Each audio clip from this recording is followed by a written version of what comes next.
My name's Lalena Desautels, and I am a freediver. What's your daytime job? I work as a kindergarten teacher. I work with tiny children 10 months of the year. And what is your Batman job? My Batman job? It is my Batman job. I wear my super cape when I go to my day job. Discovered freediving by accident. I started swimming first, and then I realized how much I loved the water and how good it made me feel. Every time I went swimming, the rest of my day was so much better. And then I eventually took a kayak course, and when I had to flip my kayak upside down, it suddenly dawned on me that I really like being upside down in the water. There was this discovery that there's an off switch to the world, and it felt really good. So I kind of held myself there until the instructor pulled me out, and I was sharing this story with my friend, and he lent me the book called Deep by James Nestors, and I read it, and I was very inspired by the talk about how peaceful it could be, and I knew right away that was something I wanted to try.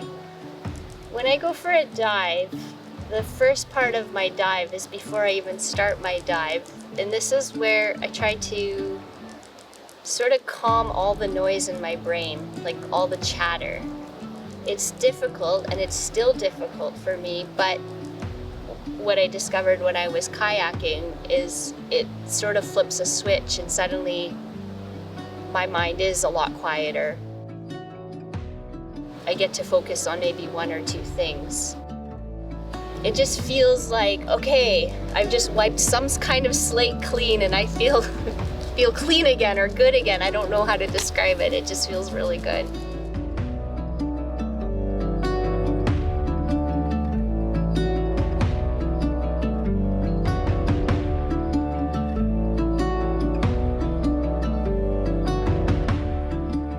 Do you ever feel like a superhero down there? I feel like a superhero when I get to freedive with absolutely no fins. You either love no fins or you absolutely hate it because it is more work. But I feel so free and so super when I don't have fins. I'm just in the water.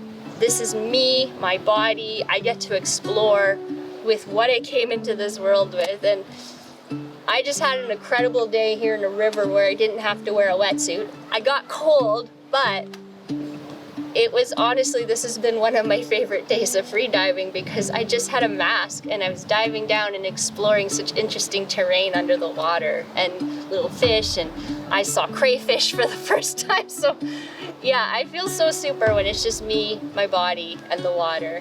What do you think is the key attribute that makes a good freediver?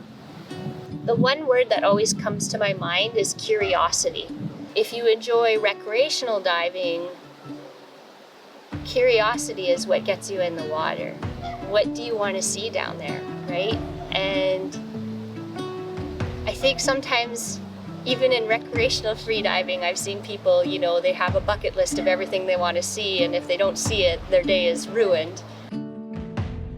Where I think if you just approach it with curiosity and just really look for all the little things that are amazing under the water, you'll always have a good day. And I think that's what I love about teaching and working with children, because I think they just innately have this curiosity, and every day I'm just reminded of how amazing this world is that we live in, because they always point it out to me. Like the simplest things that we as adults often overlook, they're always drawing my attention to it.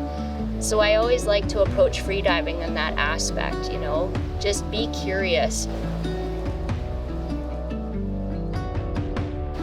So if you're interested in taking a course with me or checking out any more of my stories, you can go to my website at deepintentionsfreediving.com.